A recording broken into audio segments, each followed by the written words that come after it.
सिंहगड नगर परिषदेच्या हद्दीमध्ये भटक्या कुत्र्यांचा वावर वाढलेला आहे आणि आपण ऐकलीच असेल बातमी की गेल्या 2-4 दिवसामध्ये या भटक्या कुत्र्यांनी आपल्या माणसांवरती, जनावरांवरती हल्ले केले.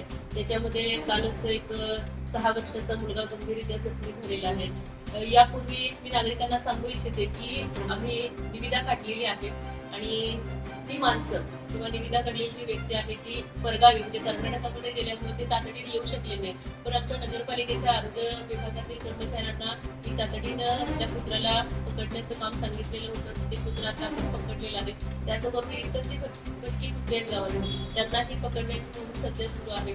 परत मोठ्या मोहिमेवरती आपण ते काम करत आहोत चांगल्या पद्धतीनं. त्याचबरोबर मी गावातील सर्व नागरिकांना आवाहन करते की आपण लहान मुलांवरती लक्ष ठेवावं. ज्या ठिकाणी अशा पद्धतीने झोपीनं कुत्री असतील किंवा पिसाळलेली कुत्री जर आपल्याला दिसली तर पटकन नगरपालिकेला कळवावं. आपण त्वरित त्याच्यावरती ऍक्शन घेत आहोत. सर्वांनीच नगरपालिकेला सहकार्य करावं आणि पाठवतो.